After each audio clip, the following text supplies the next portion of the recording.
Kaninong birthday natin itataon ang National Drug Testing Day? Ako, payag ako. Pag nag-hair follicle test si VP Sara, sasama ako. Pero kasama dapat din si BBM. Di ba? Kasama Vice President dapat sama din ng President kung totoong fight drugs tayo. Fight drugs! Attorney Rowena Guanzon papayag magpa-hair follicle test kasama si VP Sara, pero dapat din daw magpa-hair follicle test ang Presidente Bongbong Marcos Jr. kung magkakaroon ng National Drug Testing Day. Kailangan na po tayo talagang labanan natin itong corruption. Secretary Gatchalian, Sec. Nagamit na yung DSWD funds ng mga ayuda, ginamit na ng mga politiko, lalo na ng mga congressman. Inagreklamo. Siguro naman ngayon ay pwede na po. Strictuhin nyo na yung guidelines dyan. Hindi po barangay captain ang magre-recommend, hindi kahit sinong politiko dyan. Dapat po yung mga PWD Association, senior citizens, solo parents, yung mga ganun na po. Total, organized naman yung mga yan dyan Para alam po ng tao na karapatan nila yan.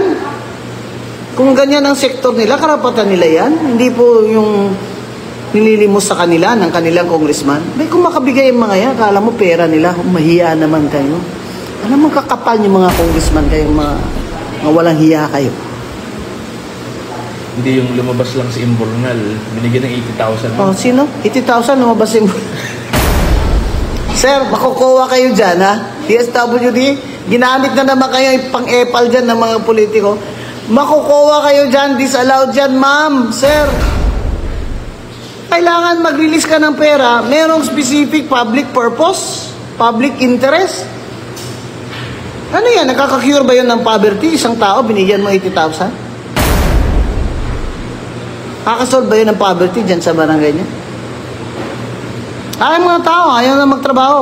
Sa Imbornal na lang daw sila titira. Pambihira kayo.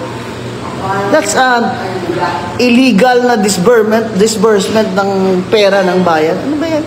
Bayad naman kami ng bayad ng tax. Kahit na nga hirap na yung government employees, 32% ang flat rate sa tax sa mga empleyado. Yun nga sinasabi ko Kung nanalo kami sa P3, yan ang aking panukalang batas Instead na 32, ang government employees, kalahati na lang. 15% lang dapat binabayad. Kasi hindi naman tumataas ang sweldo nyo ng ganun kataas sa government employees bawat taas din yung income mo, income tax mo. Wala rin. Napupunta lang din balik sa gobyerno. Naninanakaw lang naman din nila.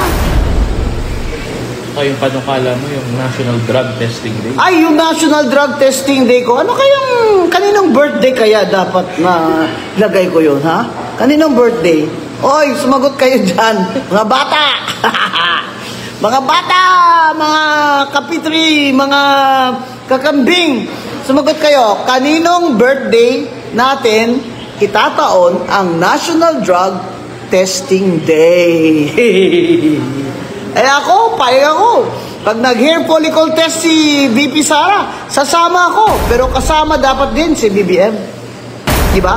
Kasama Vice President dapat sama din ng President kung totoong fight drugs tayo. Fight drugs!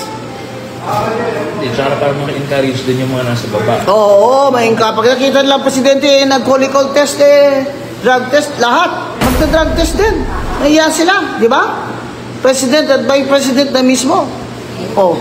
Kaya noon sa COMELEC Commissioner ako Nais din ni Attorney Rowena Guanzon na isama sa Certificate of Candidacy ang mga salin ng mga kumakandidatong congressman para malaman kung ano ang estado nila bago pumasok sa politika. Gusto ko talaga i-attach yung mga salin may dumaan pa Gusto ko talaga yung mga salin na yan i-attach yan sa Certificate of Candidacy para malaman natin nung nagsimula kayo dyan, nag-congressman, Wala kayong wala kayong shares of stocks, wala kayong mga kondo, wala kayong isa lang kotse nyo, wala kayong kotse. After 9 years, ang dami nyo nang yumaman dyan, mga congressman. Mahiya naman kayo. Mahiya naman kayo. Tingnan nyo mga tao sa Imburnal nakatira. Meron bang country sa Asia na sa Imburnal na nakatira mga tao? Wala! Kahit yung pinakamahirap na bansa sa Asia. Di ba, baby? Oo, sabi ni Dior, Ama, pinakamahirap na bansa sa Asia. Hindi sa Imburnal na nakatira mga tao. That is how poor our people are. Tapos kayo dyan.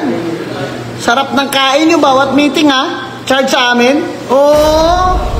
Sarap na kaya ng nyo dyan, ha? Bawat meeting nyo dyan, palitson-litson pa kayo, ha? Dapat i-livestream yung mga meeting dyan sa Malacanang. Livestream nga yung Senate, tsaka House, Livestream, pati yung pagkain. Gusto namin makita anong menu dyan. Meron bang luyang dilaw dyan? Favorite ko yun, adobo, luyang dilaw. May coke daw. May coke? May coke pa dyan? Dapat makita namin kung may coke dyan sa mga meeting sa Malacanang. Oo, kasi sumusobra na eh. Suwestyon ni Attorney Rowena Guanzon, bawasan ang mga sahod ng cabinet members dahil hindi rin daw umano naman nila napipigilan ang korupsyon. Hindi nyo naman nasa-stop yung corruption, edi bawasan yung sweldo nyo. Lahat ng member ng cabinet, lahat ng may sweldo ngayon sa gobyerno na hindi local, hindi local government, is national agencies, head of agencies, tsaka government corporations, members of the board, ng mga PhilHealth, ganyan-ganyan. I challenge you, 1/2 ng salary nyo, yun lang ang kukunin nyo. Ang 1/2 ay ibibigay nyo sa employees union nyo. Bigay nyo sa employees union nyo. Pang nila, medical nila.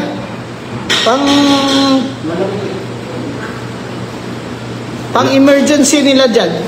I challenge you. Kalahati ng sweldo nyo. Tapos, sabihin nyo sa amin kung sino kayo, magkano dinodonate nyo every month dyan sa employees union nyo, at ay kayo ipapalakpakan namin. Wala rin naman yung mass resignation. Yan. Yung problema ngayon yung mga ini-employ dyan ng gobyerno, nila-appoint ng presidente, walang sense of sacrifice for the country. Bulsa nyo lang iniisip nyo. Kala naman, talino-talino nyo dyan. Paupo kayo sa mga posisyon na tig pa 5 million a year kayo.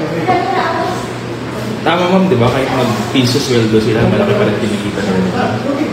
Laki ng kita sa mga allowance, sa mga extraordinary expense. Ano ba yan? Convert to cash? Paano na pala impeachment? 3 years. Titiisin pa namin kayo another 3 years. Bago mag-eleksyon. Na ang eleksyon naman ay halos hindi na ito tunay na eleksyon dahil puro vote buying naman. Vote buying ng political dynasties na nasa posisyon ngayon, mga senador at mga congressman.